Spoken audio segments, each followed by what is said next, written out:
Hello बच्चों। तो हमने अपने लास्ट वीडियो में बायोडायवर्सिटी कवर किया था।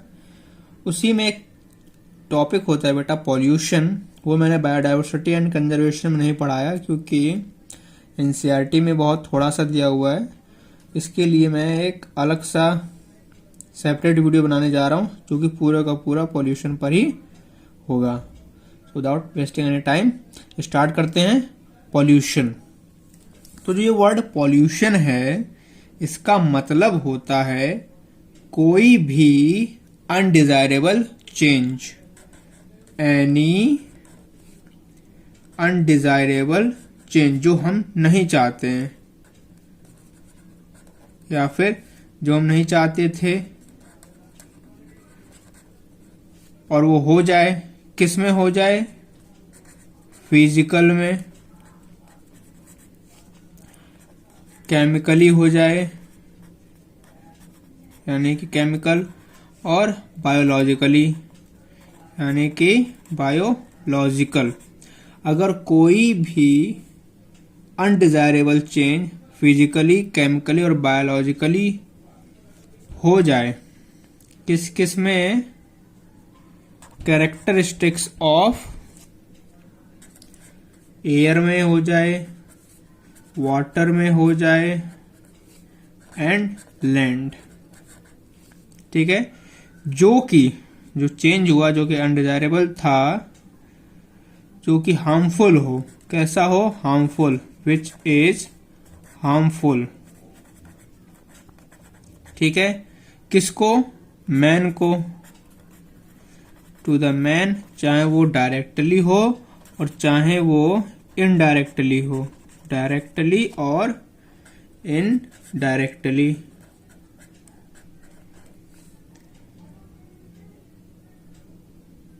या फिर उसके एनिमल्स को, थ्रू हिज एनिमल्स, चाहे प्लांट्स और चाहे इंडस्ट्रियल यूनिट्स, उसे हम कहेंगे पॉल्यूशन। तो एक बार समझ गए होंगे कि कोई भी ऐसा चेंज, चाहे वो चेंज फिजिकली हो, केमिकली हो, बायोलॉजिकली हो, जो हमने नहीं चाहा हो और वो हो जाए, किसमें? एयर, वाटर और लैंड के कैरेक्टरिस्टिक्स में, जो कि ह्यूमन के लिए हार्मफुल हो, चाहे डायरेक्टली हार्मफुल हो चाहे इनडायरेक्टली हार्मफुल हो, उसे हम लोग कहेंगे पॉल्यूशन। ये बात आपको क्लियर हो गई होगी।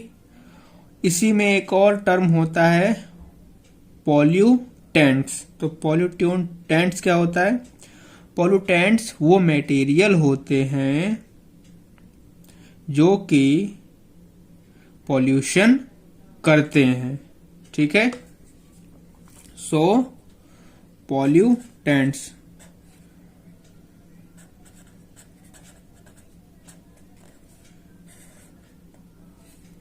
कोई भी material, any material,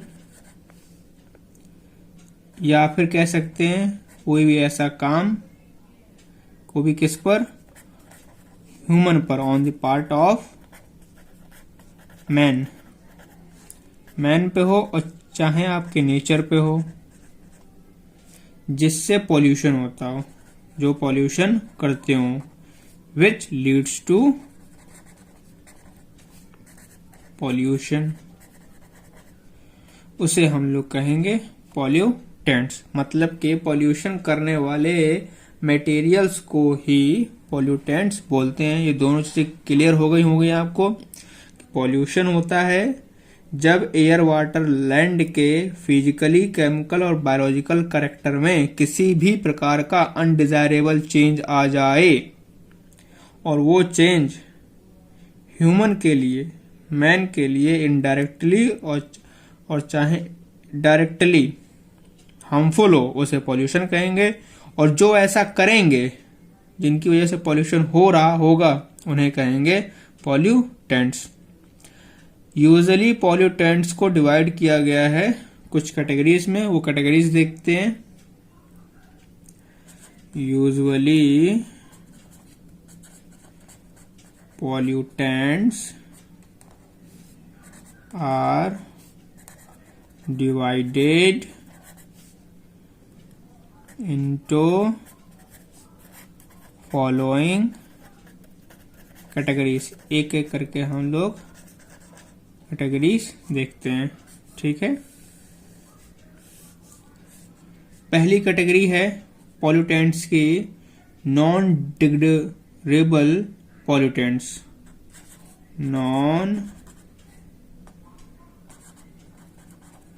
degradable pollutants, ठीक है। नॉन डिग्रेडेबल का मतलब जो डिग्रेड ना हो, ना तो फुल्ली ना ही पार्शली, जैसे कि एल्यूमिनियम हो गया, मरकरी हो गया, आयरन हो गए, ग्लास हो गए, ये डिग्रेड नहीं होते हैं, ठीक है। उन्हें कहते हैं non degradable pollutants. Such pollutants that are usually not degraded, degraded होते हैं ना ही डिग्रेडेड होते हैं पार्शली।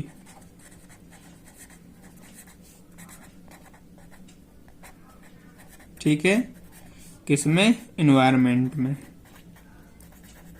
उन्हें बोलते हैं नॉन डिग्रेडेबल पॉल्यूटेंट्स। और इनके एग्जाम्पल्स क्या क्या होते हैं? एल्यूमिनियम के टुकड़े के कंपाउंड्स, ठीक है, और आपका आयरन, आपके कंपाउंड्स ऑफ फेनॉल,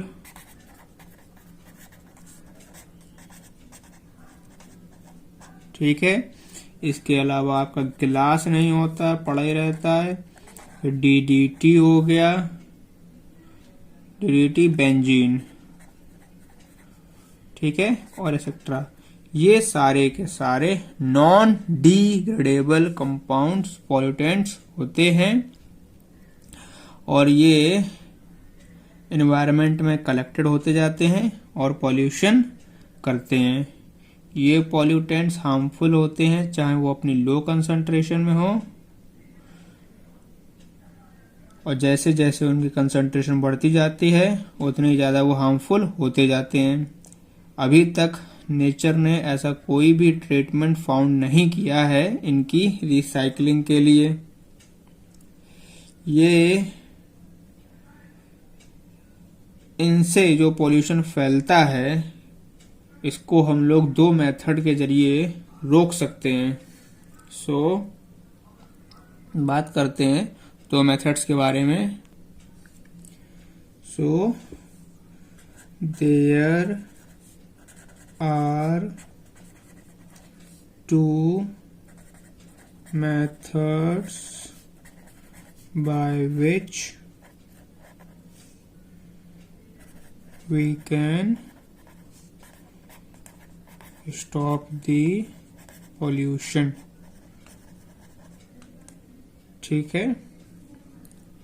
उसमें से पहला है, सबसे पहली बात तो ऐसे सब्सटेंसेस जो डिग्रेड नहीं होते हैं उनको बैन कर दो।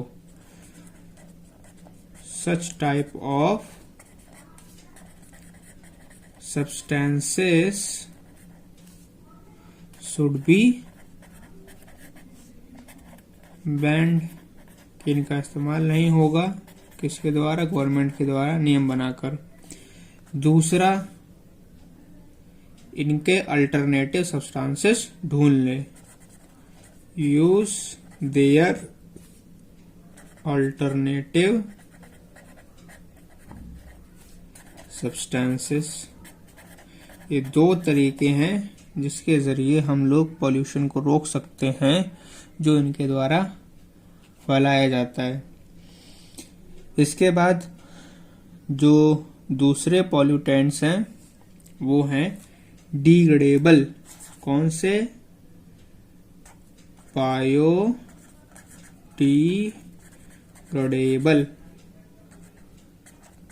पॉल्यूटेंट्स जो डिग्रेड हो जाते हैं। ठीक है, समझ गए होंगे।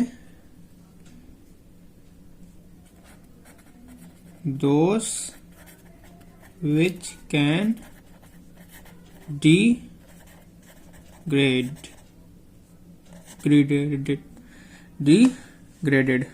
इनके एग्जाम्पल्स में जैसे कि डोमेस्टिक सीवेज पेपर हो गया, डोमेस्टिक सीवेज पेपर। दूसरा आपका वुड्स, गार्बेज, ठीक है, लाइव स्टॉक वेस्टेज,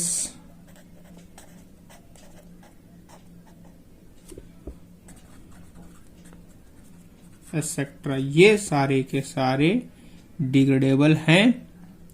जो भी माइक्रो ऑर्गेनिजम्स एनवायरनमेंट में प्रेजेंट होते हैं ये उनको डिग्रेड कर लेते हैं। लेकिन अगर ये मटेरियल्स एनवायरनमेंट में ज़्यादा क्वांटिटी में हो तो ये कई बार पूरी तरीके से डिग्रेड नहीं होते हैं और पॉल्यूशन करते हैं। अदर देन दिस, पॉल्यूटेंट्स को प्राइमरी पॉल्यूटेंट्स और भी ज्यादा कैटेगरीज में डिवाइड किया है। तो सबसे पहले देखते हैं प्राइमरी पॉल्यूटेंट्स, जैसा जिसका पार्टिसिपेशन उसके हिसाब से। ये जो प्राइमरी पॉल्यूटेंट्स होते हैं ये परसिस्ट करते हैं उसी फॉर्म में जिस फॉर्म में ये एनवायरनमेंट में ऐड किए जाते हैं। मतलब कि इनका फॉर्म चेंज नहीं होता है। इनका फॉर्म चेंज नहीं होता उन्हें बोलते हैं प्राइमरी पॉल्यूटेंट्स। सो डेफिनेशन क्या है इनकी? दीस persist in the form in which they are added to the environment, added to the environment। ठीक है, और इनके एग्जाम्पल्स क्या हैं? आपका DDT, कार्बन मोनोऑक्साइड, एक्सेट्रा। दूसरे जो पॉल्यूटेंट्स वो secondary pollutants, secondary pollutants. Secondary pollutants क्या होते हैं? ये वो होते हैं जो कि प्राइमरी पॉल्यूटेंट्स में किसी प्रकार का केमिकल रिएक्शन होने के बाद बनते हैं। ठीक है, these are formed by chemical reaction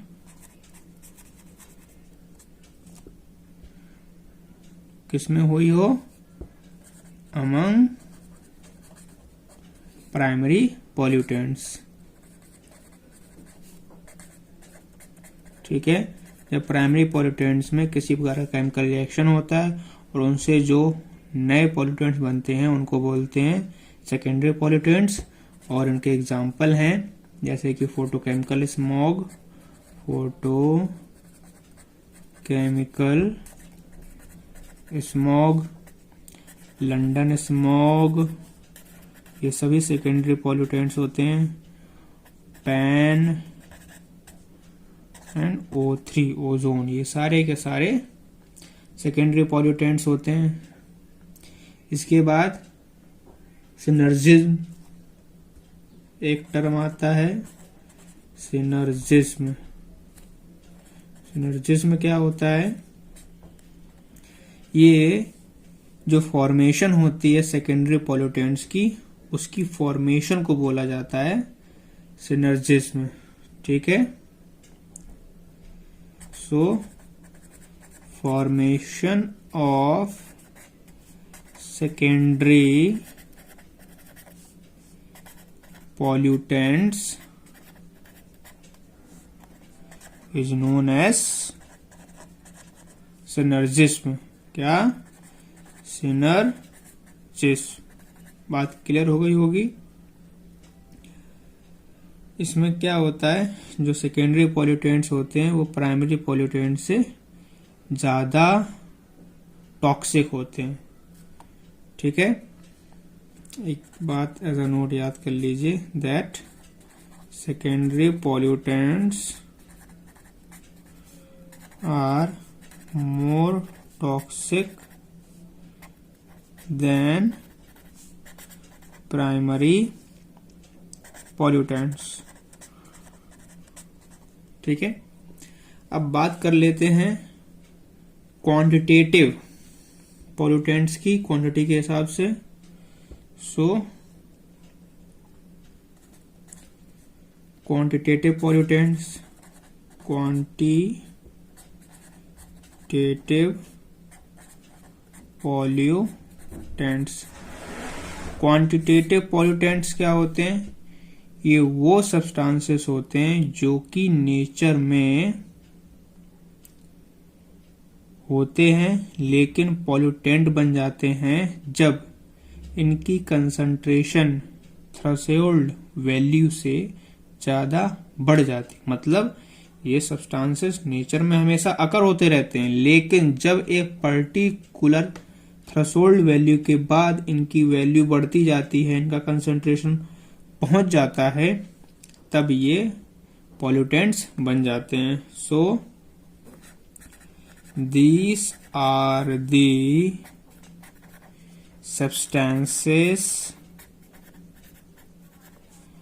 which occur in nature, ठीक है, but become pollutant कब बन जाएंगे? when their concentration reaches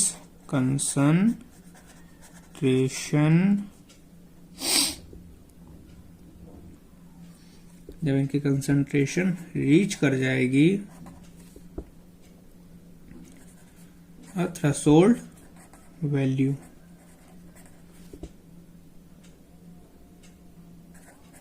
threshold value, ठीक है, कहां पर? एनवायरनमेंट में।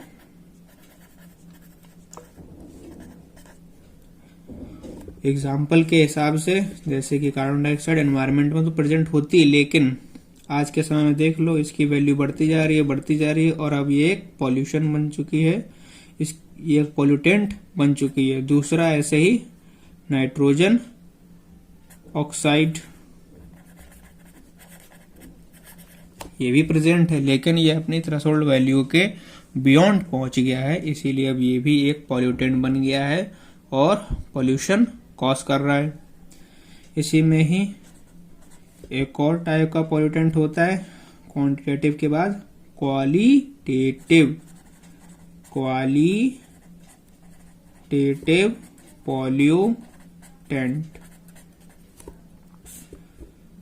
क्वालिटेटिव का मतलब क्या है? वो सब्सटेंसेस जो कि एनवायरनमेंट में अकर तो नहीं होते लेकिन पास्ड हो जाते हैं ह्यूमन एक्टिविटी से, जैसे कि आपके फंगीसाइड हो गए, हर्बिसाइड्स हो गए, डीडीटी, इन्हें कहेंगे क्वालिटेटिव पॉल्यूटेंट्स। इनकी डेफिनेशन क्या है? These are these substances which do not occur, ये अकर नहीं होते हैं, which do not occur in the environment, लेकिन पास्ट हो जाते हैं एक दूसरे से, ह्यूमन में past in through human activity, human की एक्टिविटी से पास्ट हो जाते हैं। एग्जाम्पल के हिसाब से फंगिसाइड्स, ठीक है, दूसरे हर्बिसाइड्स खेतों में डालते हैं हम लोग, ये अकर तो होते ही नहीं है, हम खेतों में डालते हैं पानी के जरिए या दूसरे मीन्स के जरिए, ये पास हो जाते हैं, ठीक है। तो उन्हें कहते हैं क्वालिटेटिव पॉल्यूटेंट्स। यहां तक आपको क्लियर हो गया होगा। इन पॉल्यूटेंट्स के अलावा कुछ और भी पॉल्यूटेंट्स होते हैं, पॉल्यूशन होते हैं, देखते हैं। अदर टाइप ऑफ पॉल्यूशन, जो हमने अभी पॉल्यूशन पढ़े, पॉल्यूशन की डेफिनेशन पढ़ी, उसके अलावा कुछ दूसरे पॉल्यूशन भी होते हैं, जैसे कि नेचुरल पॉल्यूशन।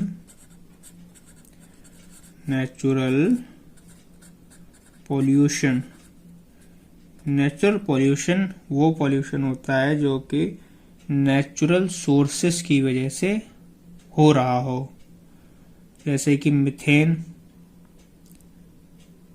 पैडी फील्ड से और कैटल से, मार्स से, फॉरेस्ट फायर से, ठीक है। सो नेचुरल पॉल्यूशन वो पॉल्यूशन होता है that caused by natural sources, जैसे कि आपका मीथेन कहाँ से रिलीज होता है, फ्रॉम पैडी फील्ड्स, ठीक है, एंड कैटल। इसके अलावा मार्स से भी होता है और फॉरेस्ट फायर से भी होता है। दूसरे टाइप का जो पोल्यूशन है वो है एंथ्रोपोजेनिक या फिर एंथ्रोपोजेनिक पॉल्यूशन। अब ये क्या होता है, जो एंथ्रोपोजेनिक पॉल्यूशन होता है ये ह्यूमन एक्टिविटीज से होता है, कॉज्ड बाय ह्यूमन। ये आपको ध्यान रखना है एंथ्रोपोजेनिक पॉल्यूशन में। इसके अलावा एक नेगेटिव पॉल्यूशन भी है, नेगेटिव, इसी में ही एंथ्रोपोजेनिक में नेगेटिव पॉल्यूशन। इसमें क्या होता है, हमारे प्रोडक्टिविटी की लॉस हो जाती है, किसकी वजह से, जैसे कि सॉइल इरोजन की वजह से, ओवर ग्रेजिंग की वजह से, इसीलिए इसे हम लोग नेगेटिव पोल्यूशन बोलते हैं। लॉस ऑफ सॉइल प्रोडक्टिविटी, जो सॉइल की प्रोडक्टिविटी है उसमें कमी आ जाती है। एग्जाम्पल के तौर पर किसकी वजह से, ओवर ग्रेजिंग की वजह से, ओवर ग्रेजिंग। दूसरा सॉइल इरोजन, ठीक है, जब रिमूवल होता है, एब्सेंस होता है डिजायरेबल सब्सटेंसेस का सही जगह पर, उसी की वजह से लॉस हो जाता है सॉइल प्रोडक्टिविटी में।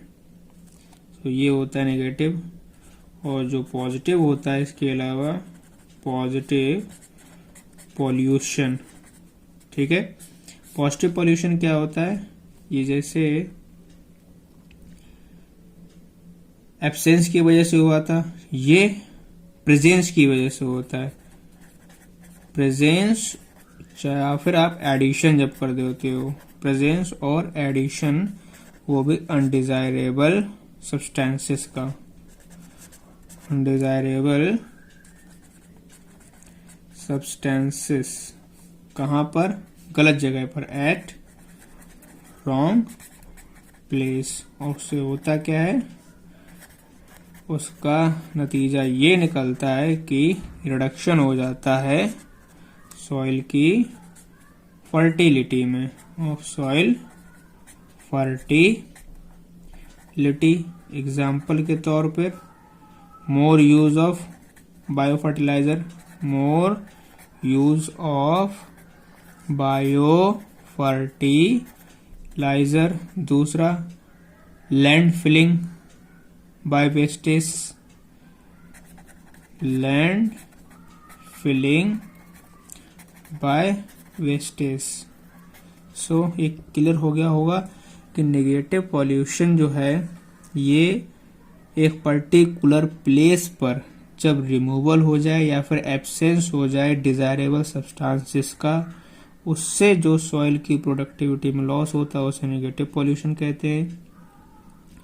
और जब आप किसी पर्टिकुलर जगह पे किसी चीज का प्रेजेंस कर देते हो, एडिशन कर देते हो, और उसकी वजह से जब सॉइल में उसकी फर्टिलिटी में कमी आए, उसे बोलते हैं पॉजिटिव पॉल्यूशन।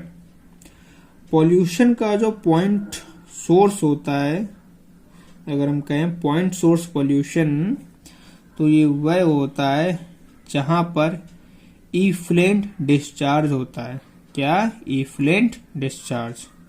सो एक चीज आपको नोट में याद रखनी है, क्या? Point source pollution, point source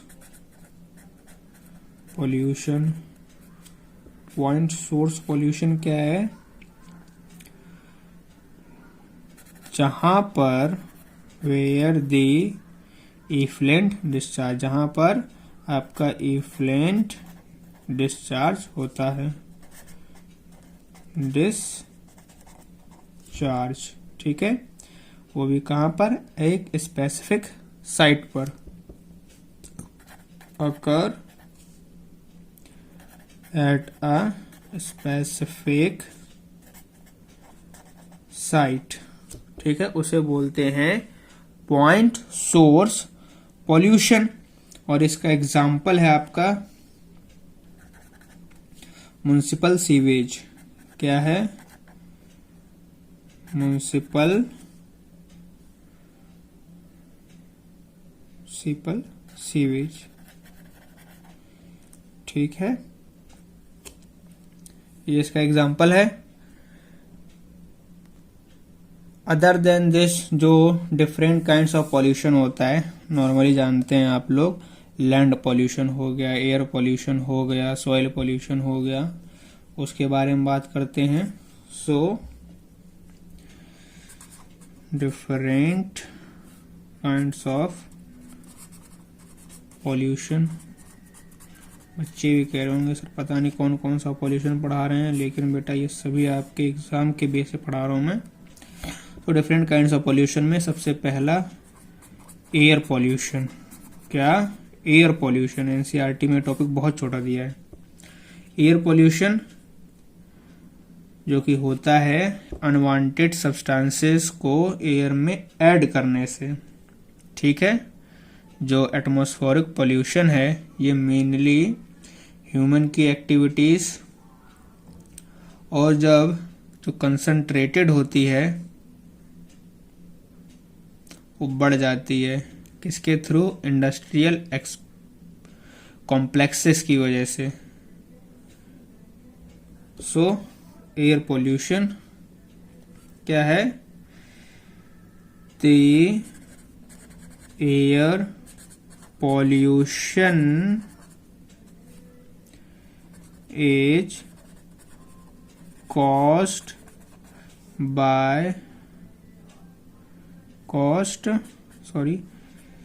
due to addition की वजह से। एडिशन वो भी किस चीज का? अनवांटेड सब्सटेंसेस का। अनवांटेड सब्सटेंसेस या फिर गैसेस का। किस में हो जाना? एयर में हो जाना। जो हमारा एटमॉस्फेरिक पॉल्यूशन है, द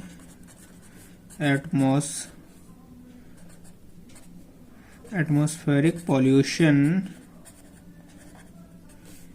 ये किसकी वजह से है? मेनली फैलाया जाता है, होता है बाय द एक्टिविटीज, किसकी? एक तो हम लोगों की, और जब जो कंसंट्रेशन है when concentrated to the inhabited or industrial complexes in city and the industrial complexes in city.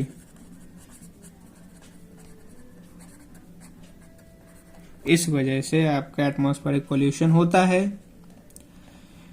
इसमें दो टाइप का मेन एयर पोल्यूटेंट्स होते हैं। एयर पोल्यूटेंट, एक तो आपकी गैसेस और दूसरे आपके पार्टिकुलेट्स। ठीक है, बात करें सबसे पहले गैसेस की, तो गैसेस वो मटेरियल्स होती हैं जो कि इंक्लूड करती हैं बहुत सारी गैसेस को, वेपर ऑफ वोलाटाइल सब्सटेंसेस को और कंपाउंड्स को बॉइलिंग पॉइंट लगभग 200 डिग्री सेल्सियस से नीचे वाले। जब एयर पॉल्यूटेंट गैस की बात करते हैं इसमें क्या आता है?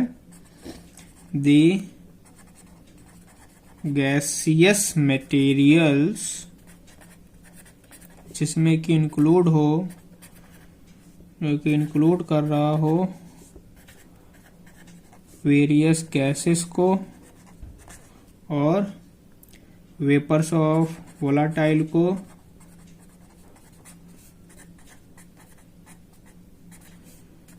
वोलाटाइल सब्सटेंसेस को, वोलाटाइल मतलब जो उड़ जाता है, और कंपाउंड, और ऐसे कंपाउंड को जिनका बॉइलिंग पॉइंट 200 से नीचे होता है, with a boiling point below 200 degree Celsius, वो सारी होती हैं गैसेस। अब बात कर लेते हैं पार्टिकुलेट की। पार्टिकुलेट मैटर,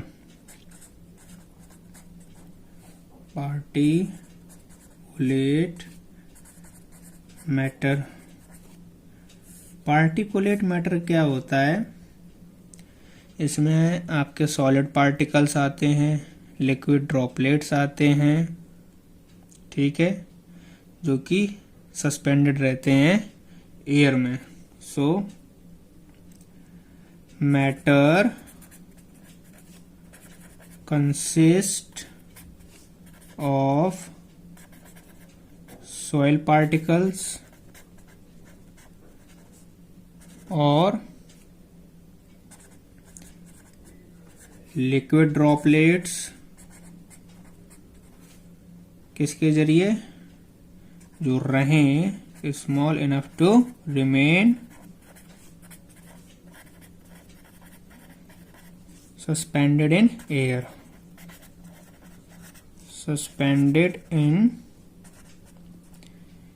एग्जाम्पल के लिए सूट, स्मोक, डस्ट,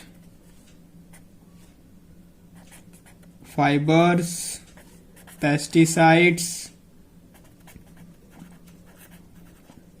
ठीक है, और कुछ बायोलॉजिकल एजेंट जैसे कि टाइनी डस्ट माइट्स और फ्लावर के पॉलन, ये सारे पार्टिकुलेट मैटर होते हैं। अब बात करेंगे मेजर एयर पॉल्यूटेंट्स की और उनके इफेक्ट की। Major air pollutants and their effects।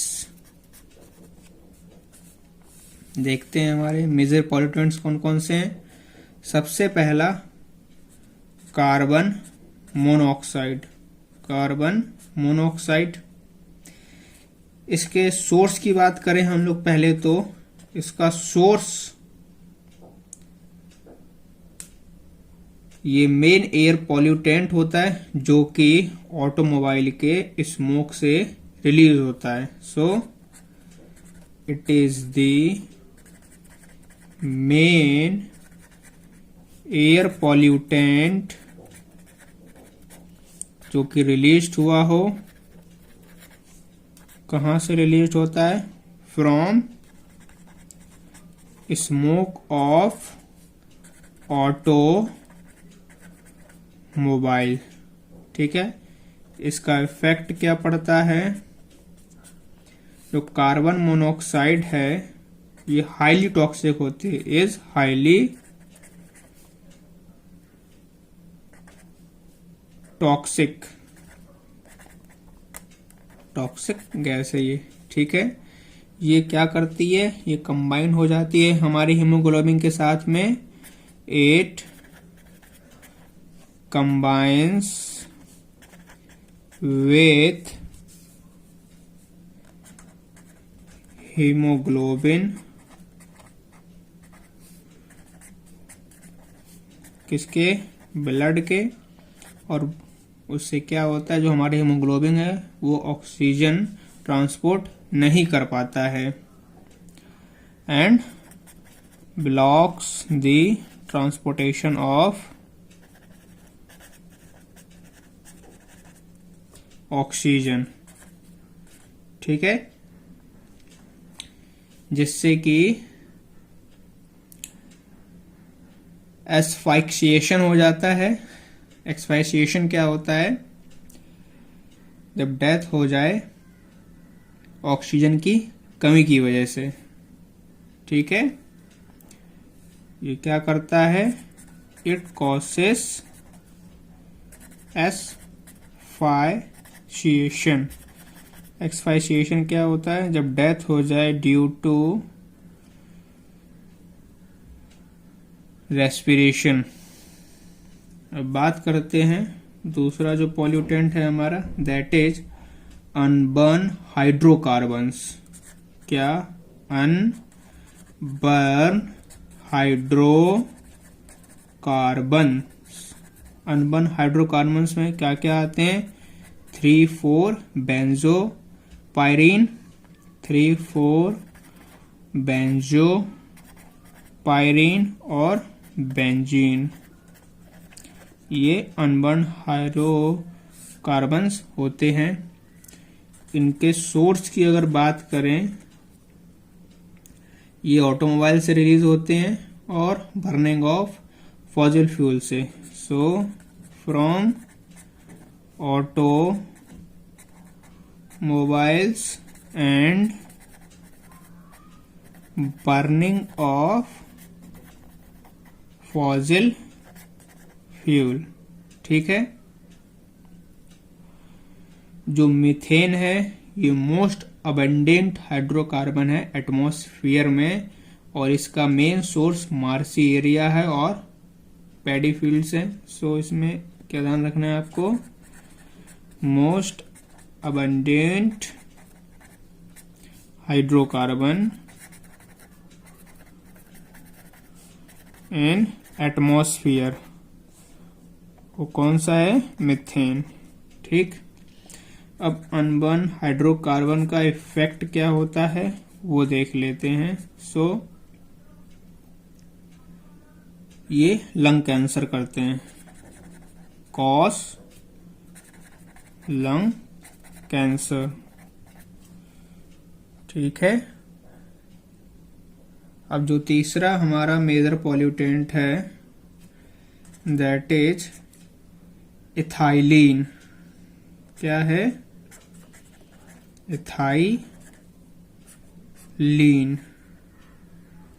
ठीक है, इसका सोर्स जो है ये जो हमारे फ्रूट्स राइप किए जाते हैं, राइपनिंग की जाती है, उससे रिलीज होकर ये सोर्स बन जाता है। सो इसका सोर्स है fruit ripening. Ethylene released in air, किसकी वजह से, या कब होता है, ड्यूरिंग फ्रूट राइपनिंग, जब हमारे फल पकते हैं उस समय जो इथाइलिन एयर में रिलीज होती है वो उसका सोर्स बन जाता है। और इथाइलिन का इफेक्ट की बात करें, इसका इफेक्ट क्या होता है, इसका इफेक्ट होता है फॉलिंग ऑफ लीव्स। क्या, फॉलिंग ऑफ लीव्स, बिना किसी पर्टिकुलर सीजन के, विदाउट पर्टिकुलर सीजन में, या फिर रीजन की वजह से, बिना किसी पर्टिकुलर रीजन की वजह से लीव्स फॉल हो जाती है, या फिर ये कह सकते हैं कि अपने समय से पहले ही जो लीव्स हैं वो फॉल हो जाती हैं। ठीक है। अब जो फोर्थ टाइप का पॉल्यूटेंट है that is nitrogen oxide. Nitrogen oxide, वो चाहे NO और NO2 दोनों फॉर्म में लेके चलते हैं हम लोग इसको। और इसका जो सोर्स होता है वो है बर्निंग ऑफ फॉसिल फ्यूल्स, वो भी कहां पर, ऑटोमोबाइल्स में। Burning of fossil fuel in automobiles. ठीक है। और इसका इफेक्ट क्या होता है,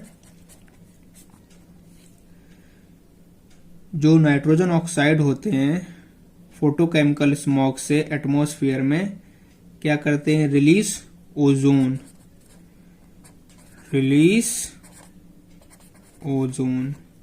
ठीक है। अब बात कर लेते हैं दूसरे pollutant that is sulphur oxide. क्या, सल्फर ऑक्साइड। सल्फर ऑक्साइड में SO2 और SO3 इनको लेकर चलेंगे। इसका सोर्स जो है, जो मेन सोर्स है इसका वो है कोल बर्निंग। क्या है, कोल बर्निंग। इसके अलावा स्मेल्टर्स, इसके अलावा ऑयल रिफाइनरीज, ऑयल रिफाइनरीज। और इसका इफेक्ट क्या होता है, जो लाइकेन है और जो मॉसेस हैं वो सल्फर डाइऑक्साइड पॉल्यूटेड एरिया में ग्रो नहीं कर पाते हैं। Lichen and mosses do not grow in SO2 polluted areas। ठीक है। इसके अलावा ये क्लोरोफिल डिस्ट्रक्शन करता है, क्लोरोफिल डिस्ट्रक्शन। और इससे हमारा ताजमहल भी इफेक्ट हो रहा है, क्योंकि जब बारिश होती है जो भी सल्फर ट्राइऑक्साइड जब बारिश के साथ उस पर गिरता है तो उसका कलर चेंज हो रहा है। सो ताजमहल इज ऑल्सो अफेक्टेड।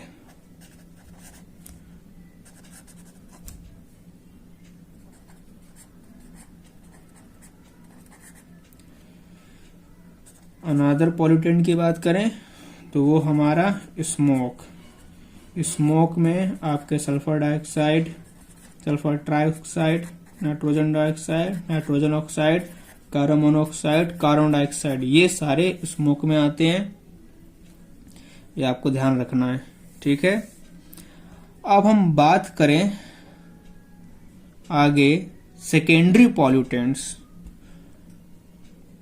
ये तो सब हमारे एक तरीके से प्राइमरी हो गए। सेकेंडरी पॉल्यूटेंट्स जैसे कि आपका स्मॉग, ठीक है। So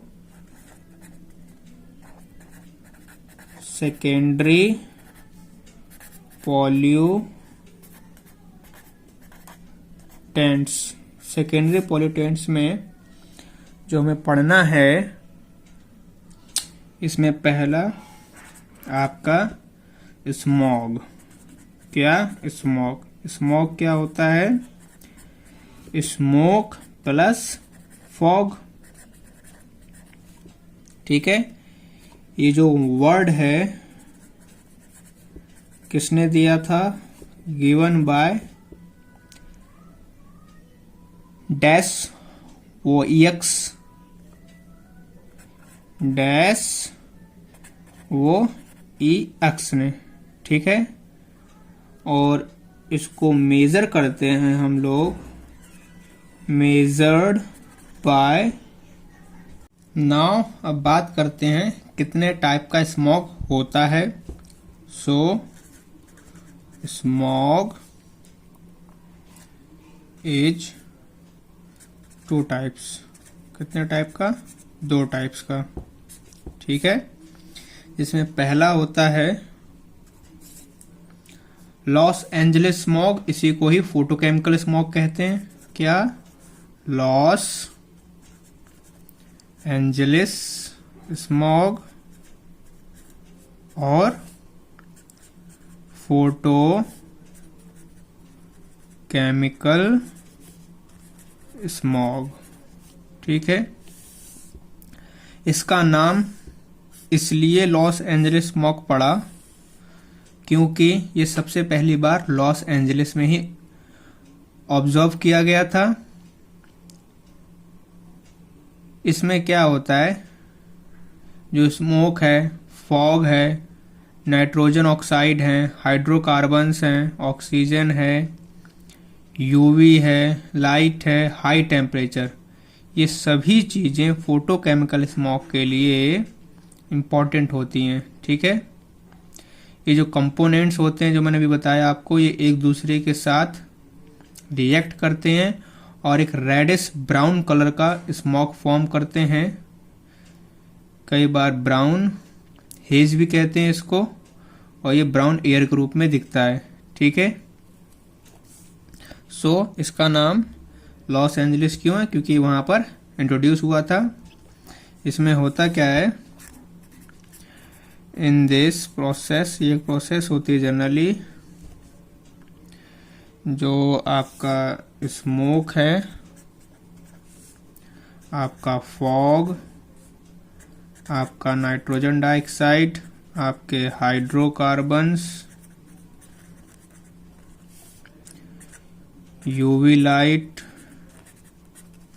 and high temperature, photochemical smog के लिए ये चीजों जो हैं इसेंशियल हैं। क्या है? इसेंशियल। इसमें होता क्या है, these components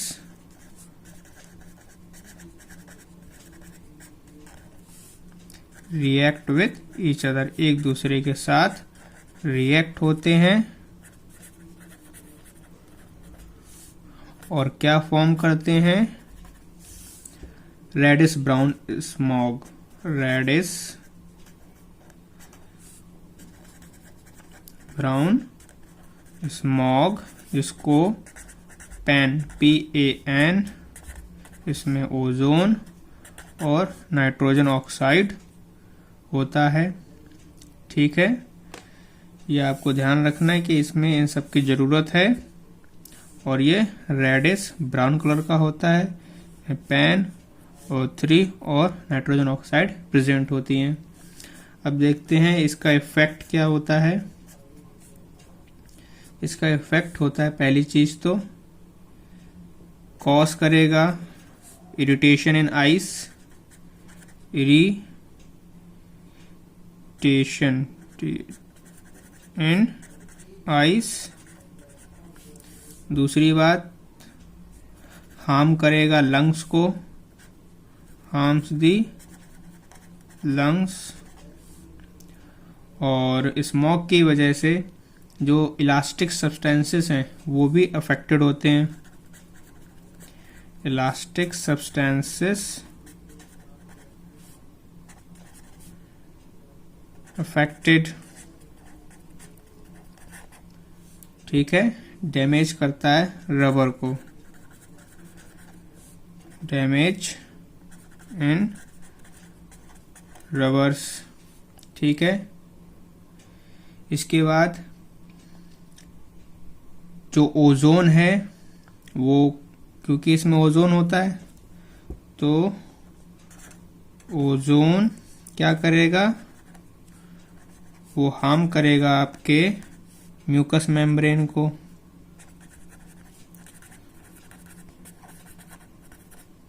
ठीक है।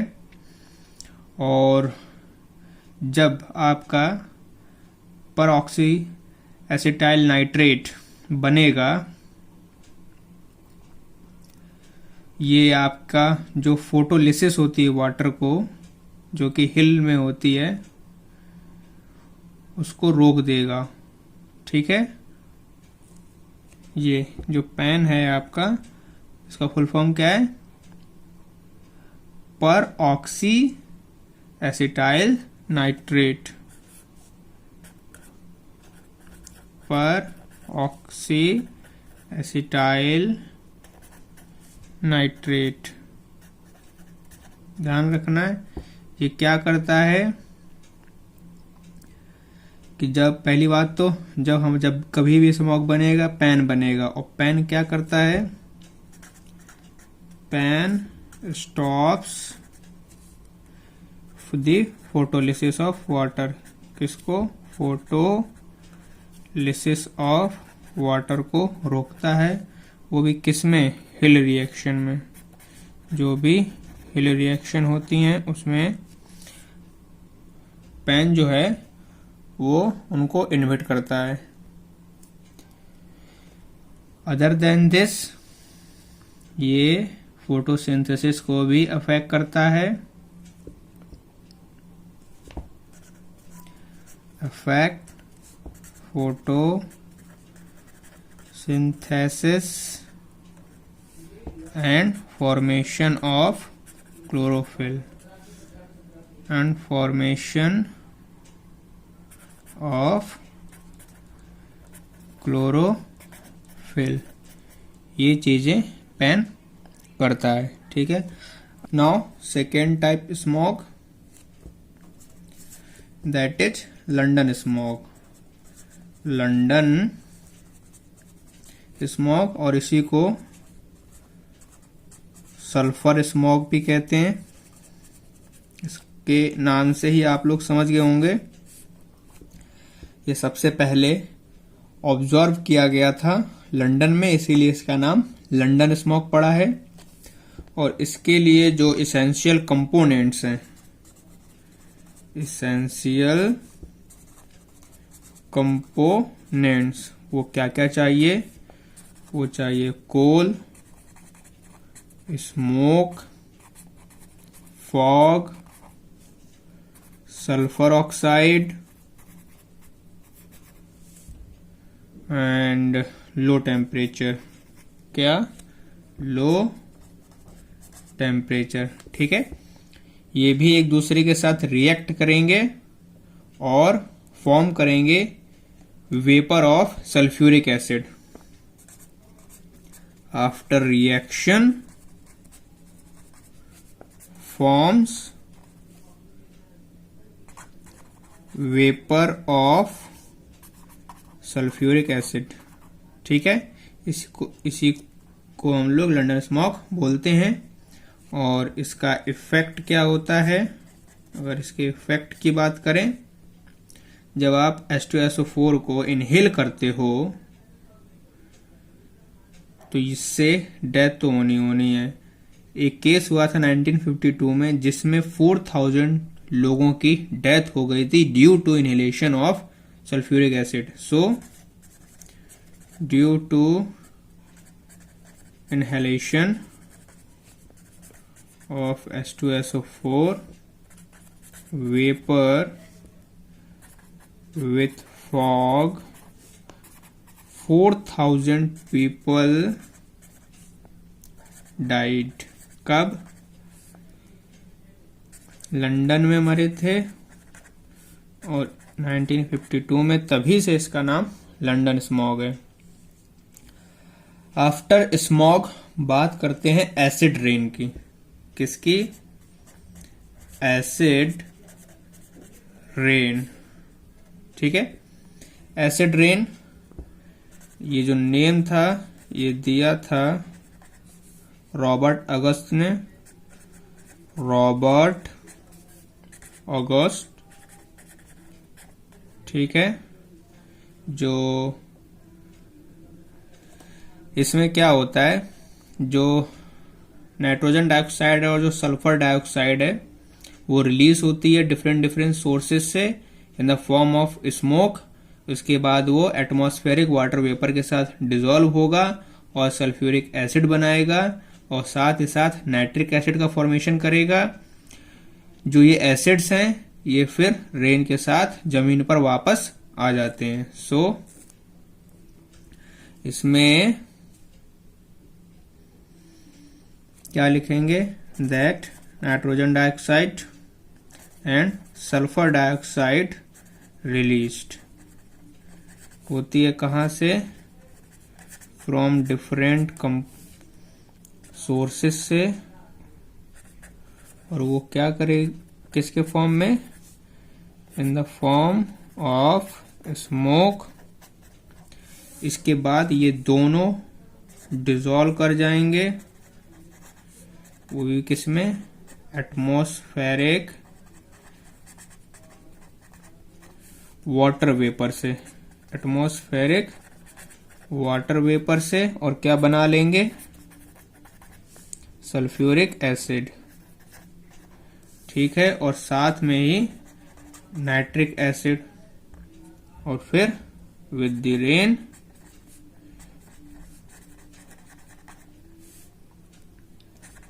कम डाउन ऑन अर्थ। अर्थ पर वापस बारिश के साथ आ जाते हैं। इसके बाद इनका होता है डिपोजिशन। एक होता है वेट डिपोजिशन। वेट डिपोजिशन, इसमें क्या होता है, यदि एसिड रेन के साथ आए तब तो उसे हम वेट डिपोजिशन कहेंगे। If acid comes down on earth with rain, ठीक है, उसे बोलेंगे वेट डिपोजिशन। और दूसरा होता है ड्राई डिपोजिशन। अगर एसिड अर्थ पर आए सॉलिड डस्ट पार्टिकल के रूप में, नाइट्रेट या फिर सल्फेट, उसे बोलेंगे dry deposition. If acid settled on earth surface through, किसके जरिए आ रहा हो? सॉलिड डस्ट पार्टिकल, वो भी किसके साथ में? नाइट्रेट और सल्फेट, ठीक है, उसे बोलेंगे ड्राई डिपोजिशन। कुछ बातें फिर आपको नोट में याद रखनी है। दैट जो पीएच होता है एसिड रेन का वो लेस होता है 5.6 से। और यदि जो रेशियो होता है H2SO4 और नाइट्रिक एसिड का एसिड रेन में, ratio of H2SO4 and nitric acid in acid rain,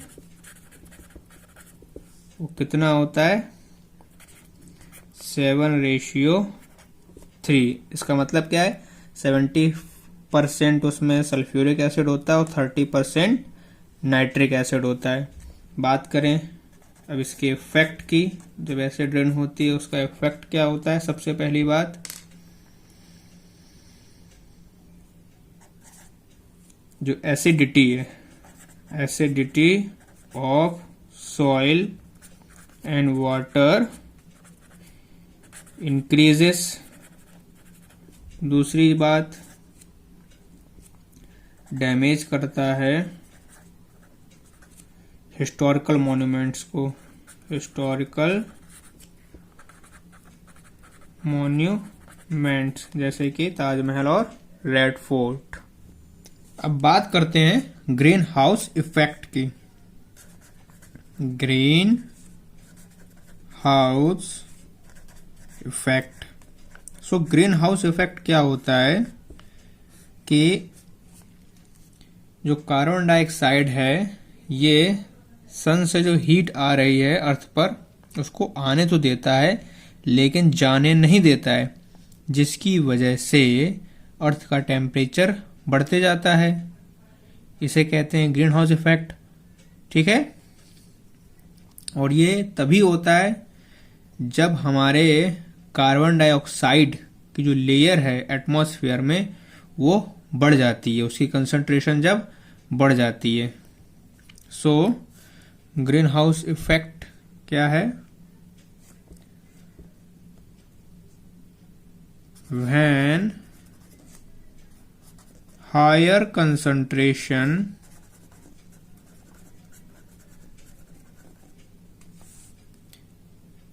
forms a thick layer above the earth surface। ठीक है, जब एक मोटी लेयर बना लेता है सरफेस के ऊपर, ये क्या करता है? रोक देता है। चेक्स मीन्स रोकना। the radiation of the heat from the earth surface, from the earth surface। ठीक है, इससे क्या होता है? जो टेम्परेचर है अर्थ सरफेस का वो बढ़ता जाता है, इंक्रीजेस, और इसी को बोलते हैं हम लोग ग्रीन हाउस इफेक्ट। और जब ये टेम्परेचर बढ़ जाता है तो इसी को ही हम लोग बोल देते हैं global warming. So the consequent increase in the global mean temperature।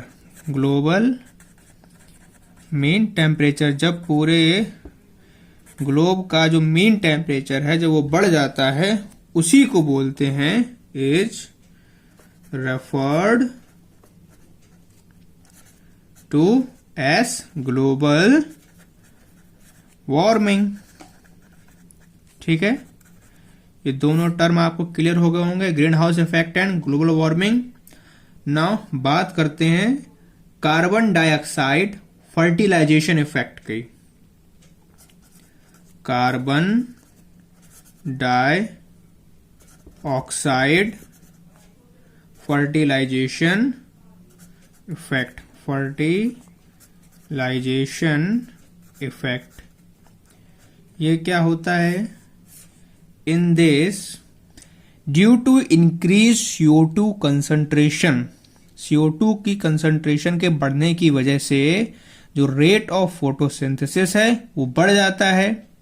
ठीक है, then the response of the plants, इससे होता क्या है कि जो प्लांट्स का रिस्पॉन्स है, जो एलिवेटेड कंसंट्रेशन है CO2 की, उसकी वजह से जो प्लांट्स रिस्पॉन्स देते हैं उसको कहा जाता है carbon dioxide fertilisation effect.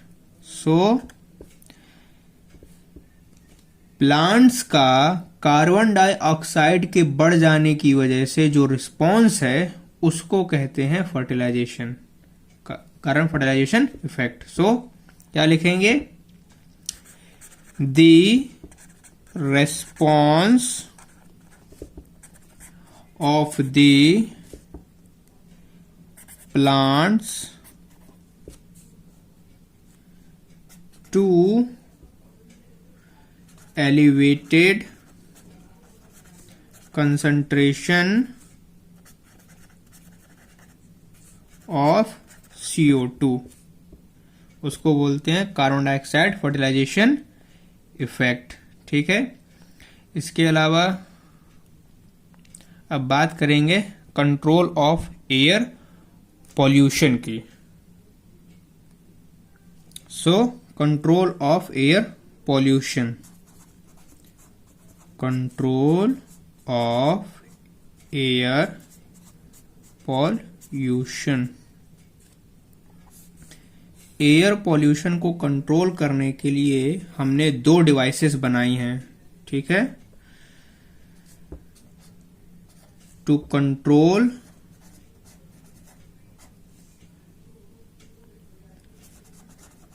air pollutant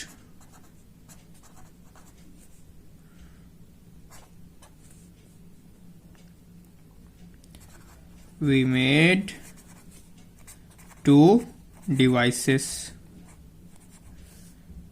कौन सी? एक तो हो गए आपके अरेस्टर्स और दूसरे हो गए स्क्रबर्स। क्या? स्क्रबर्स। ठीक है, बात करते हैं सबसे पहले अरेस्टर्स की। तो अरेस्टर का काम क्या होता है? ये जनरली पार्टिकुलेट मैटर को अलग करने का काम करते हैं।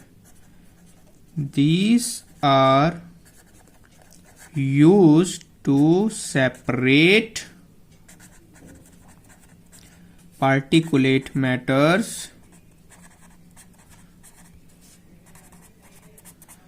किससे अलग करेंगे? कंटामिनेटेड एयर से, फ्रॉम कंटामिनेटेड एयर। जो अरेस्टर्स हैं ये डिफरेंट टाइप्स के होते हैं। कौन कौन से? Different types of arresters. पहला cyclonic separator and trajectory separator. क्या? Cyclonic separator and trajectory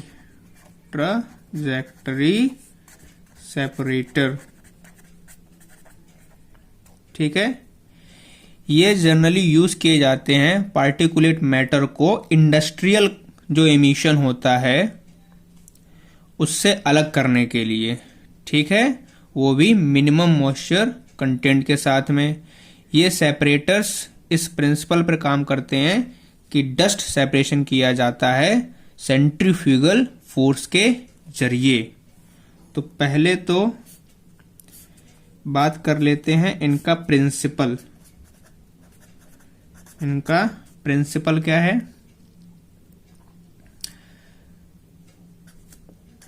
dust separation.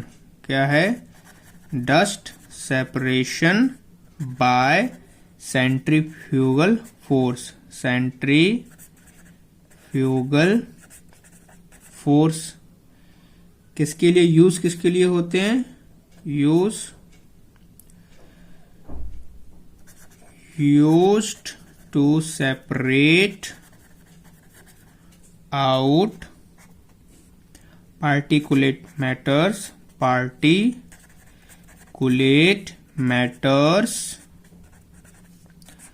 from industrial emission। किससे? Industrial emission. ठीक है, वो भी मिनिमम मॉइस्चर कंटेंट के साथ में, विथ मिनिमम मॉइस्चर कंटेंट। ठीक है, ये तो हो गया साइक्लोनिक सेपरेटर और ट्रेजेक्टरी सेपरेटर। इसके अलावा एक और होता है, दैट इज इलेक्ट्रोस्टैटिक प्रेसिपिटेटर। क्या? इलेक्ट्रोस्टैटिक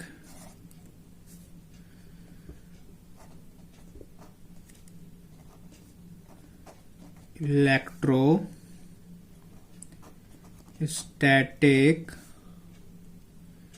प्रेसिपिटेटर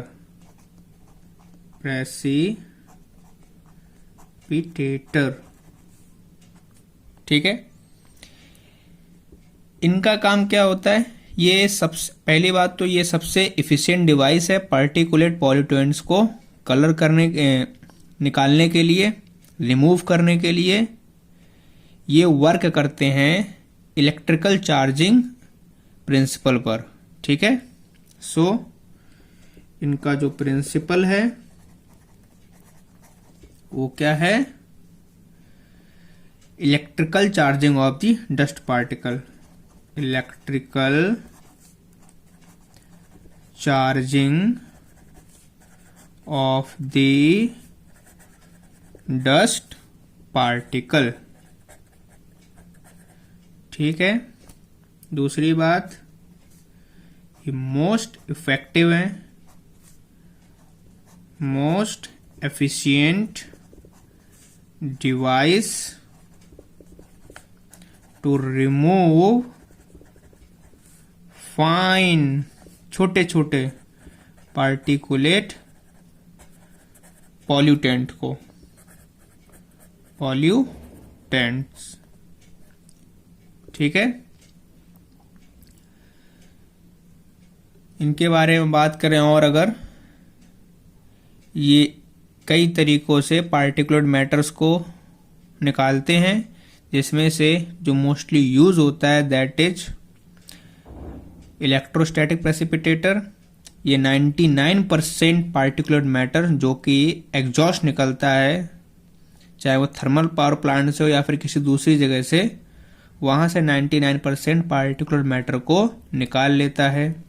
इसमें होता क्या है? इसमें इलेक्ट्रोड वायर्स होते हैं जो कि मेंटेन रहते हैं, मतलब इनके पास 1000 वोल्ट्स के बराबर एनर्जी होती है, जो कि एक कोरोना, ये वो कोरोना नहीं है, एक टाइप की फील्ड को प्रोड्यूस करता है और उससे इलेक्ट्रॉन्स रिलीज होते हैं।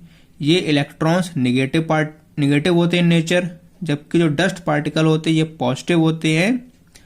और ये करता क्या है हम जानते हैं, नेगेटिव पॉजिटिव अट्रैक्ट होते हैं। सो जो इलेक्ट्रॉन्स इसमें से बाहर निकलते हैं वो डस्ट पार्टिकल को पकड़ लेते हैं और इस प्रकार से ये पार्टिकुलेट मैटर्स को पकड़ लेता है। आप लोग समझ गए होंगे। इसके बाद बात करते हैं स्क्रबर्स की। किसकी? स्क्रबर्स।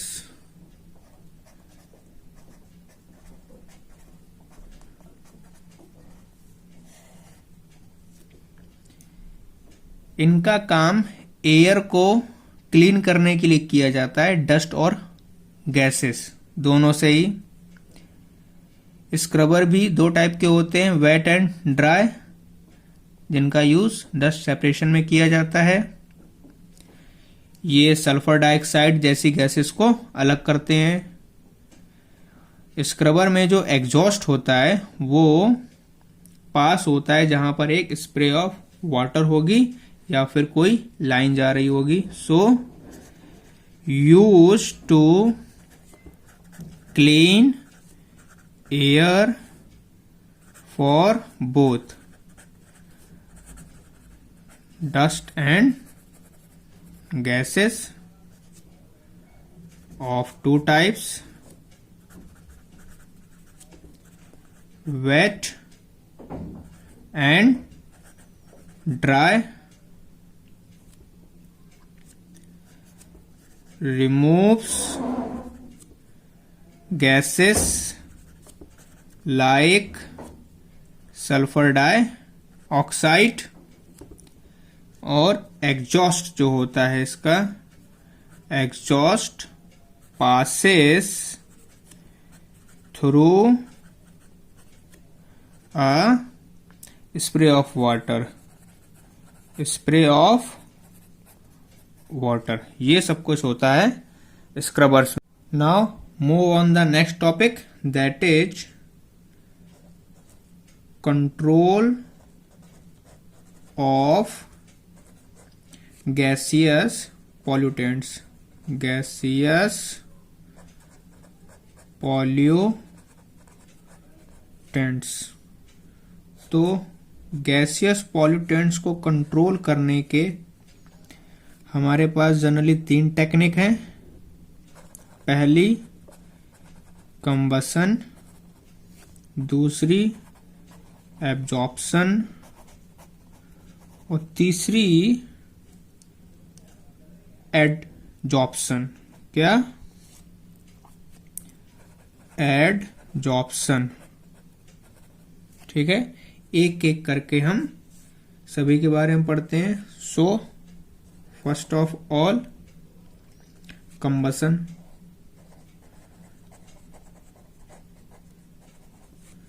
कंबसन प्रोसेस में क्या होता है, जितने भी ऑक्साइडेबल गैसियस पॉल्यूटेंट्स होते हैं उनको कंप्लीटली बर्न कर दिया जाता है हाई टेम्परेचर पर।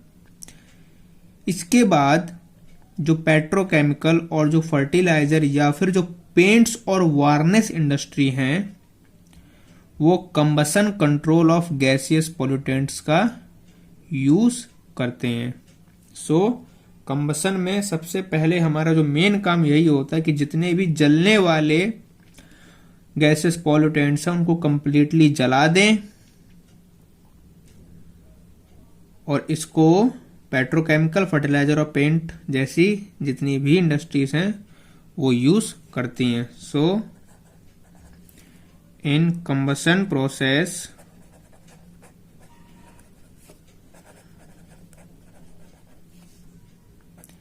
जितने भी जलने वाले ऑक्साइडेबल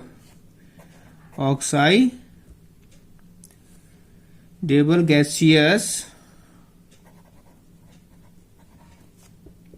जितने भी जलने वाले पॉल्यूटेंट्स हैं, pollutants are completely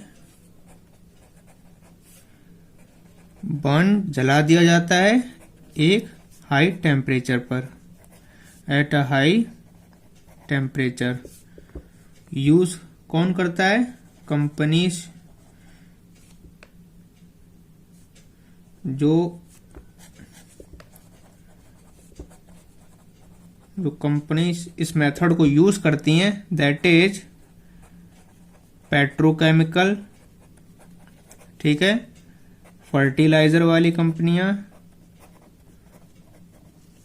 and paint and varnish.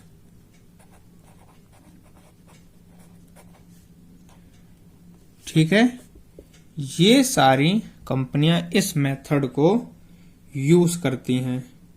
इसके बाद बात करते हैं एब्जॉर्प्शन की। किसकी? एब्जॉर्प्शन। सो सेकेंड एब्जॉर्प्शन, इसमें क्या होता है, जो भी गैसियस पॉल्यूटेंट्स हैं उनको एब्जॉर्ब कर लेते हैं सुटेबल एब्जॉर्बेंट मटेरियल में। In this gaseous pollutants are absorbed in suitable, खास जनरली वो लिक्विड ही होता है, एब्जॉर्बेंट मटेरियल। ठीक है, एब्जॉर्प्शन क्लियर हो गया। Now third type, that is adsorption. Adsorption इसमें क्या होता है, ये प्रोसेस जो है ये टॉक्सिस गैसेस को कंट्रोल के लिए यूज की जाती है। जो भी वेपर्स और इनफ्लेमेबल कंपाउंड्स होते हैं जो कि इफिशिएंटली जब हम किसी टेक्निक से रिमूव नहीं कर पाते हैं, उनको निकालने के लिए इसका यूज करते हैं। ठीक है, so in this used to control toxic gases, इसके अलावा वेपर्स, जो भी टॉक्सिक वेपर्स हैं, एंड इनफ्लेमेबल कंपाउंड्स, जलने वाले, ज्वलनशील, ठीक है, जो कि रिमूव नहीं होते हैं, that could not be efficiently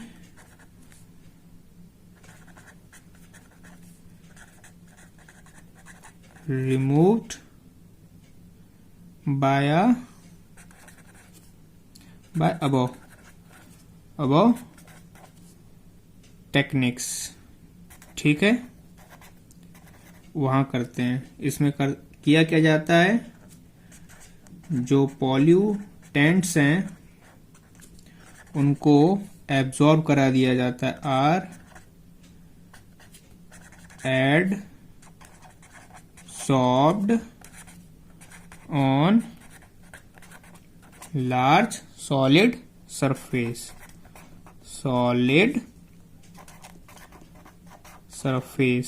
मतलब जो भी पॉल्यूटेंट्स होते हैं वो सरफेस पे जाके एक्यूमुलेट हो जाते हैं। सो ये तीनों टेक्निक आपको क्लियरली समझ में आ गई होंगी। नाउ नेक्स्ट टॉपिक है हमारा ओजोन डिप्लीशन। क्या है, ओजोन डिप्लीशन। सो सबसे पहली बात तो जो ओजोन है ये प्रेजेंट है हमारे एटमॉस्फेयर में बहुत ही कम क्वांटिटी में, लेकिन जब बात करते हैं 16 किलोमीटर से लेकर 25 या 25 किलोमीटर तक जो कंसंट्रेशन है ओजोन की ये मैक्सिमम होती है। और जनरली जो ये रीजन है 16 to 25 ये आपका स्ट्रेटोस्फीयर में आता है। So first of all ozone is present in maximum amount in stratosphere, या फिर ये कहें कि जो लेयर होती है ओजोन की वो स्ट्रेटोस्फीयर में होती है। ठीक है, अबाउट 16 to 25 किलोमीटर। ठीक है, नॉर्मल टेम्परेचर पर और नॉर्मल प्रेशर पर जो थिकनेस होती है ओजोन लेयर की वो 3 mm होती है, लेकिन पोल्स पे जब बात करते हैं तो यही थिकनेस 4 mm हो जाती है। दूसरी बात, eight normal temperature and pressure, ठीक है, जो थिकनेस होती है ओजोन की, ओजोन लेयर की, वो होती है आपकी 3 mm, लेकिन बट जब बात करते हैं पोल्स पर, बट एट पोल्स जो थिकनेस है वो 4 mm। ठीक है, इसके बाद ओजोन के बारे में, जो ओजोन होल है वो पहली बार 1985 में डिस्कवर हुआ था अंटार्कटिका में, और उसको जिस सैटेलाइट ने डिस्कवर किया था उसका नाम था निम्बस 7।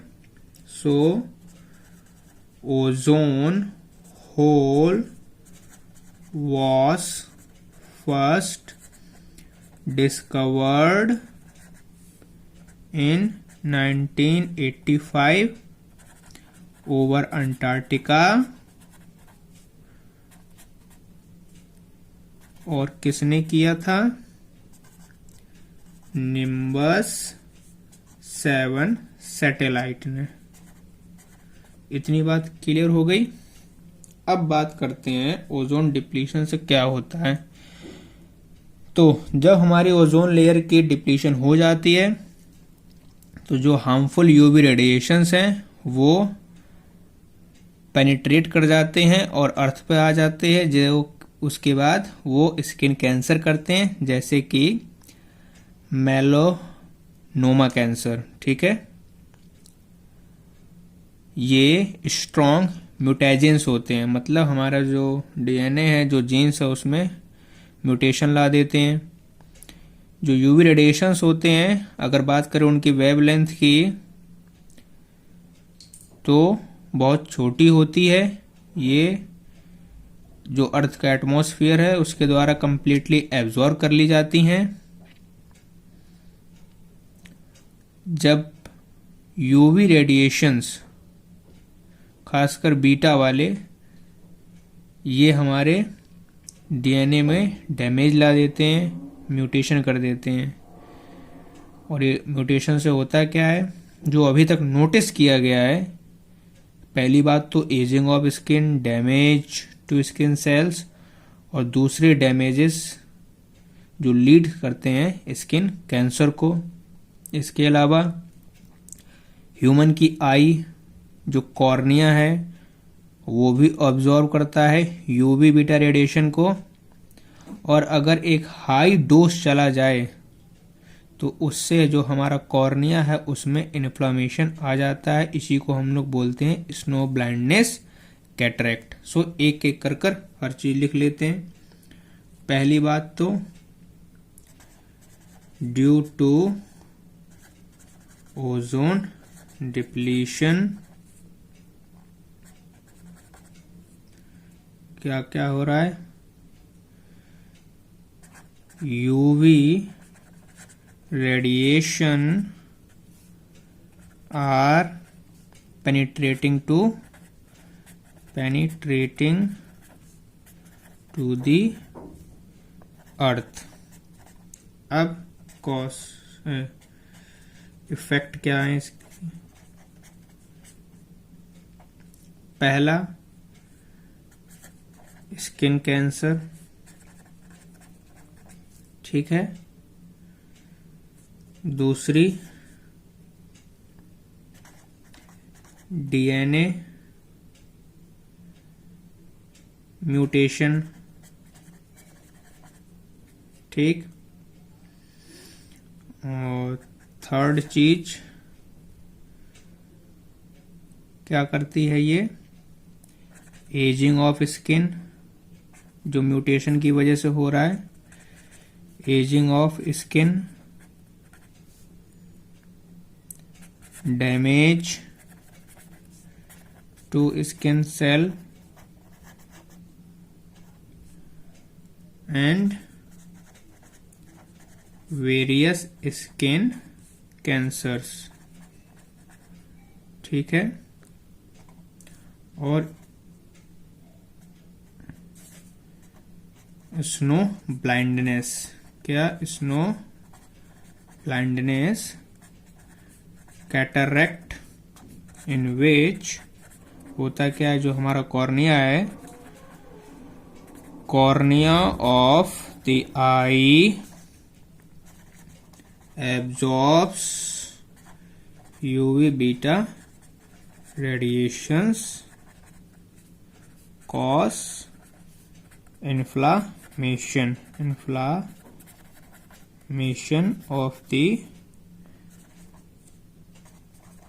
cornea। सो ये सब कुछ इस ओजोन के डिप्लीशन की वजह से होता है।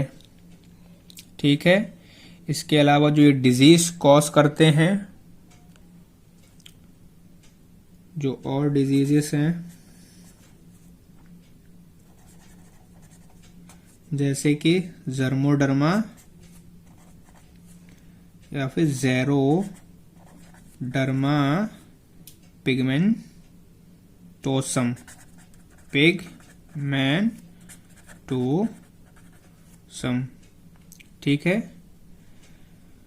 जो एरोसोल्स हैं जैसे कि CFC, क्लोरोफ्लोरोकार्बन, ये जब हमारे एटमॉस्फेयर में रिलीज होता है और इसके जो रिलीज करने वाली डिवाइसेस हैं जैसे कि आपके रेफ्रिजरेटर्स हैं, एयर कंडीशनर्स हैं, फिलहाल पहले थे, इसके अलावा जेट प्लेन्स, यही हमारे मेन रीजन हैं जो हमारे ओजोन को डिप्लीट करते हैं।